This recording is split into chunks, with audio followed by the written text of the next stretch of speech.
पूस की रात। दरअसल ये पूस की रात जो कहानी है ये एक गांव की कहानी है, क्योंकि और इसके लेखक जो हैं प्रेमचंद हैं। और प्रेमचंद का जो है बहुत ही सुंदर अनुभव रहा है गांव के लिखने में। उन्होंने अपना पूरा जीवन जो है, ऐसे नहीं उन्हें कलम का जादूगर कहा जाता है, क्योंकि उनकी लेखनी ऐसी थी कि गांव के एक से एक मुद्दों को जो है और बेहद सरल ढंग से वो लोगों के सामने उपस्थित करते थे। उनके कलम में ही, लेखनी में ही वह ऐसी जादू थी और जो प्रतिभा उनमें था ग्रामीण सभ्यता को उजागर करने का, ऐसा अन्य किसी व्यक्ति में नहीं मिला। वो अपने आप में एक मिसाल थे।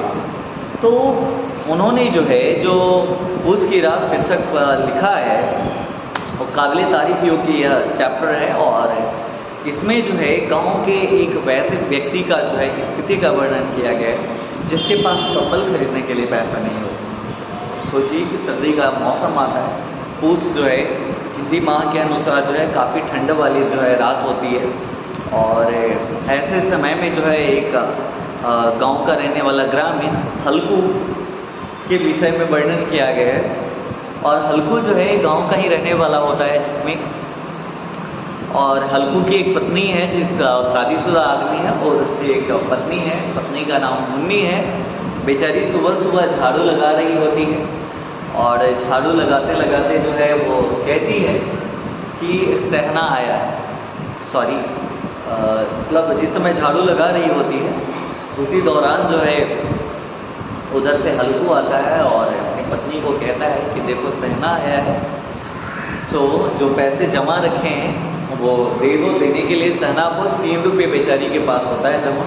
और वो बोलती है कि पैसे अगर दे दूँगा तो मतलब पैसे मिल जाने के बाद जो है फिर आप कंबल कैसे खरीदो। तो बड़ा सा दायित्व जो है ये हल्कू को और हल्कू की पत्नी के ऊपर रहता है, क्योंकि पत्नी का भी तो धर्म है पति की सेवा करना। तो बेचारी सोचती है कि ठंड में जो है अगर आप पैसे दे देंगे उसे तो फिर ठंड में जो है पूस की रात ये कैसे काटेंगे बिना कंबल के आप। और लाजमी है प्रत्येक पत्नी को जो है अपने पति का जो है कदर करना चाहिए। तो बेचारी वही मानसिकता के साथ जो है वो पैसे देने से इनकार कर देती है, बोलती है बोल दो फसल होने पर दे देंगे, अभी नहीं देंगे। तो बेचारा जो है हल्कू जाता है लेकिन सहना तक नहीं पहुंच पाता है। बेचारा सोचता है बड़ी बड़ी, है ना, मन में काफ़ी चीज़ें जो है सोच लेता है और फिर से जो है अपनी पत्नी को बोलता है कि दे दो ना, नहीं तो वो गंदी गंदी गालियाँ देगा, ताने देगा, है ना। अभी किसी भी पत्नी को जो है, किसी भी स्त्री को उसके सामने अगर किसी उसके पति का जो है अगर इंसल्ट किया जाए तो वो इसके लिए जो है युद्ध कर लेगी, क्योंकि कोई भी जो है ये बर्दाश्त नहीं कर पाएगी। तो मुन्नी के और हल्कू के साथ भी वही होता है। मुन्नी जो है क्रोधित हो जाती है कि उसी की राज है क्या, ऐसा थोड़े ना है कि वो जो है गाली दे, उसे सब कुछ उसी का है, उसी का सरकार है क्या। सो लेकिन जो है फिर से हल्कू कहता है कि चलो कोई बात नहीं, दे ही दो, कम से कम उससे पीछा छूटे। तो मुन्नी जाती है पर तैस में बेचारी पैसा लेती है, अलमारी में जो 3 रुपये रखे हुए थे ला के उसके हथेली पर दे देती। अब जो है हल्कू जब उस पैसों को लेके जा रहा था देने के लिए, तब उसे ऐसा आभास हो रहा था कि अपना हृदय जो है वो देने जा रहा है, क्योंकि इसके बाद कमल को कैसे खरीदेगा।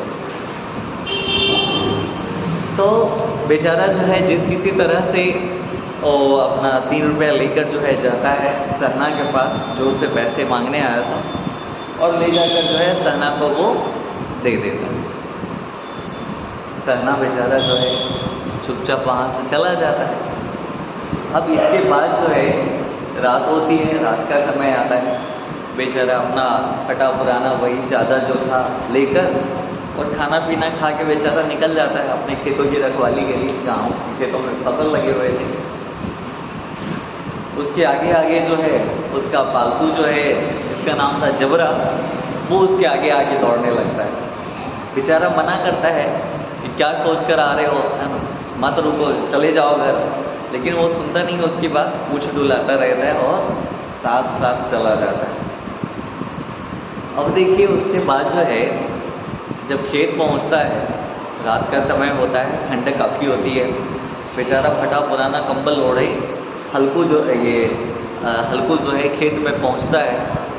और उसका जो डॉग था जबड़ा, उसे भी उस समय काफ़ी ठंड लग रही थी।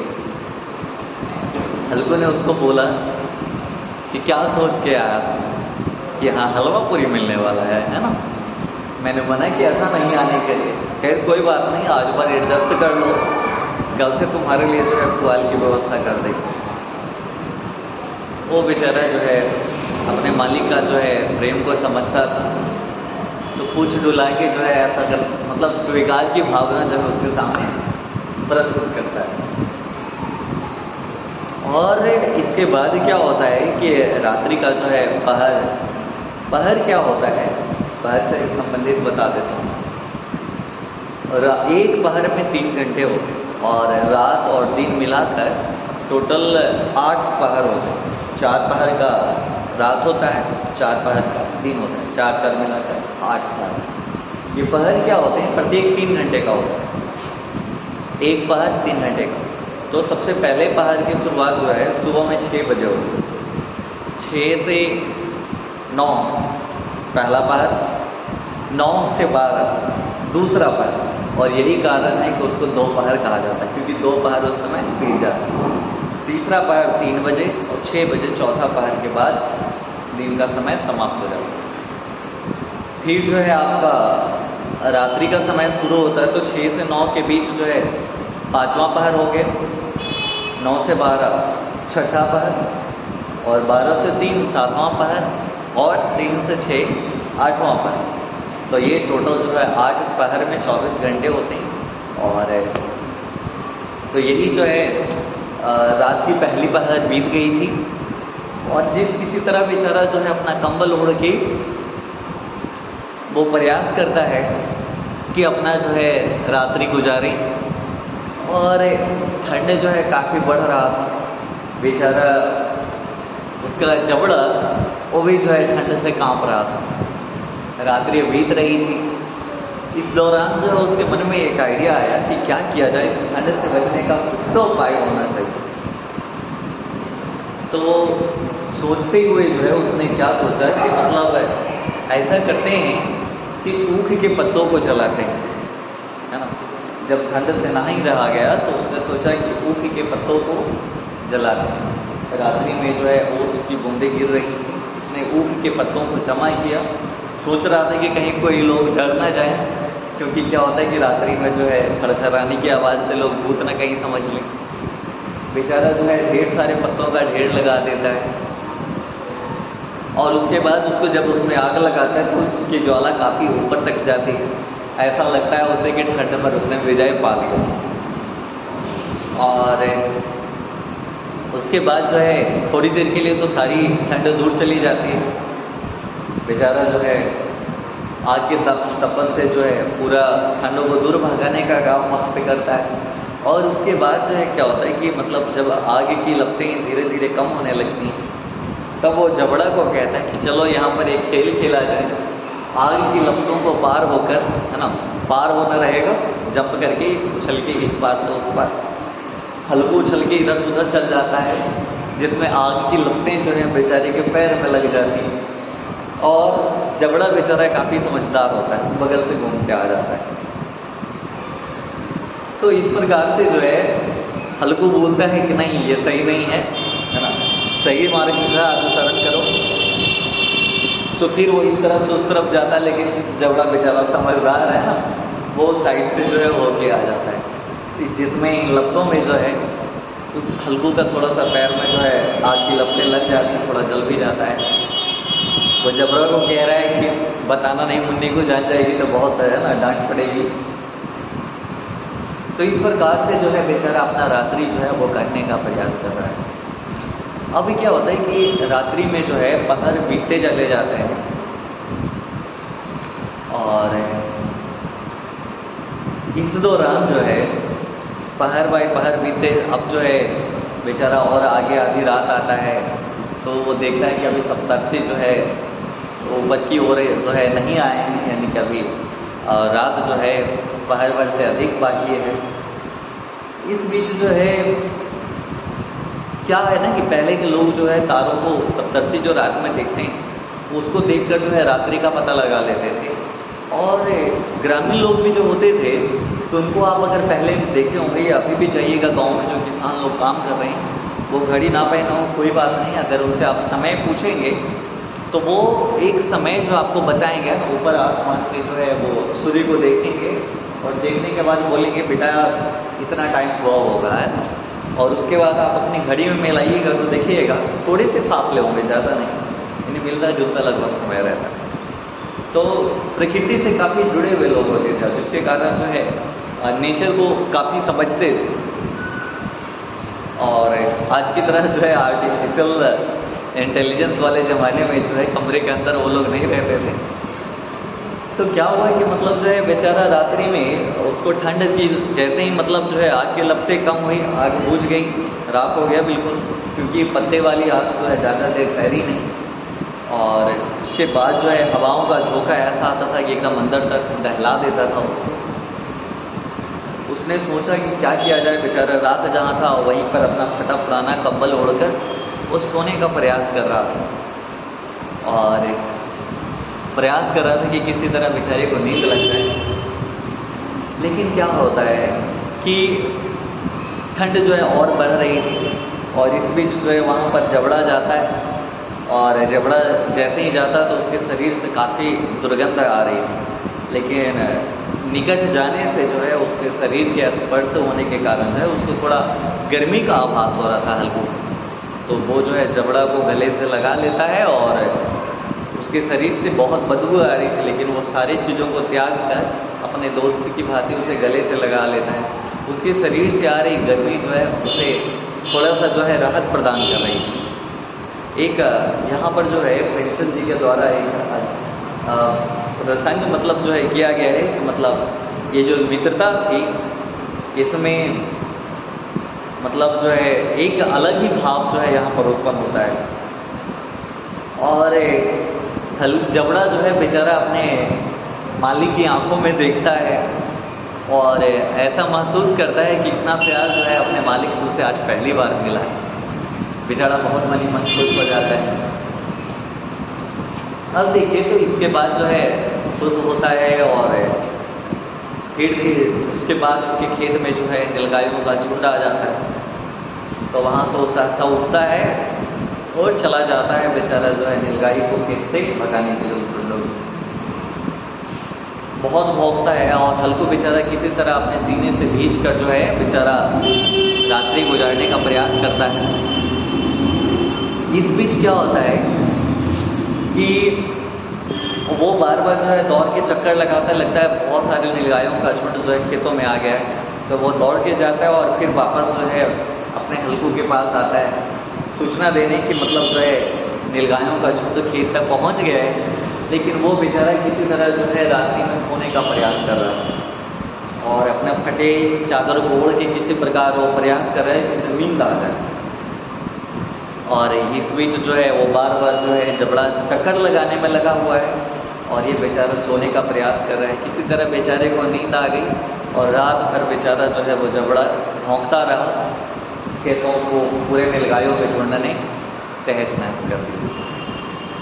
अब सुबह का समय होता है जब सूर्योदय के बाद, तो लेट होने के कारण जो है पत्नी बेचारी मुन्नी जो है खेत में आ जाती, देखती है साहब जी अभी सोए पड़े हल्कू, तो वो जगाती है और पूछती है कि अब है ना उठो उठो, देखो क्या हुआ खेत में, फसलों को पूरा बर्बाद हो गया।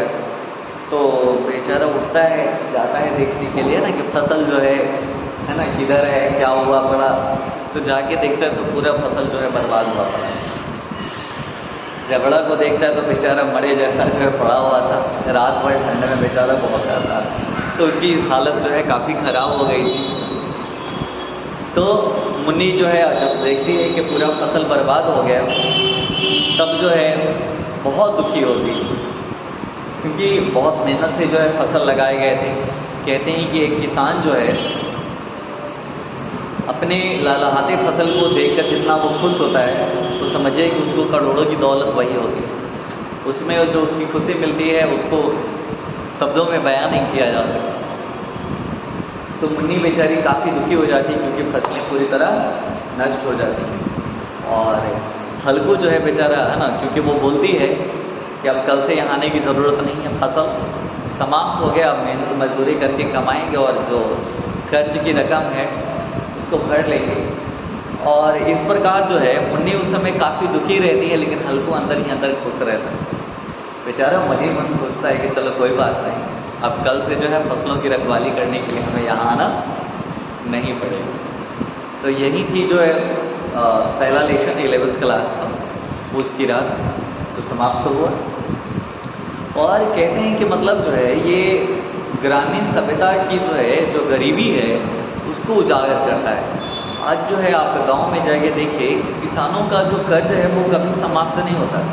चाहे कोई भी जो है सरकारें आएँ और जाएं, सरकारें आती रहती हैं और जाती रहती हैं, लेकिन इनसे ग्रामीण समुदाय के जो है किसान समाज पर कोई खास अंतर आज तक नहीं पड़ा है। कोई भी सरकार है, कितनी भी वो गारंटी दे कि मैं किसानों के साथ ऐसा हूँ वैसा हूँ, किसानों को ये करूँगा वो सहयोग दूँगा, कितनी भी जो है वो वायदे कर लें, लेकिन किसी भी सरकार के काल में जो है किसानों का कर्ज माफ़ पूरी तरह नहीं हुआ है। एक कर्ज बेचारे का समाप्त होता है, दूसरा फिर से लग जाता है, दूसरा समाप्त होता है, तीसरा। क्योंकि जो कृषि आधारित हमारे देश की जो अर्थव्यवस्था है, तो किसानों के पास इतना अधिक जो है बचत नहीं हो पाता है कि बेचारा जो है और उन कर्जों से मुक्ति पा सके। और इसके लिए एक बड़ा जो है कारण और ये भी हो जाता है कि हमारे देश की अर्थव्यवस्था कृषि पर है, लेकिन कृषि में जो किसान हैं तो वो बेचारे जो है बहुत कम शिक्षित हैं। हालांकि सरकारें प्रयास करती हैं कि कई माध्यमों से उन्हें नई नई तकनीकों से परिचित कराने का और उन्हें बताने का, लेकिन फिर भी जो है अभी पूरी तरह से वो नई तकनीक से परिचित नहीं है और नई जो कृषि प्रणाली है उसको उन्होंने पूरी तरह नहीं अपनाया है। और जिसके कारण जो है कर्ज एक समाप्त होता है, दूसरा आ जाता है, दूसरा समाप्त होता है, तीसरा आ जाता है। ये निरंतर उनके ऊपर लगा रहता है, चाहे कोई भी सरकार, पता नहीं कब तक लगा रहेगा, कह नहीं सकते। तो आज के अध्याय में इतना ही, मिलते हैं बाकी अगले क्लास में, तब तक के लिए बने रहिए। नमस्कार।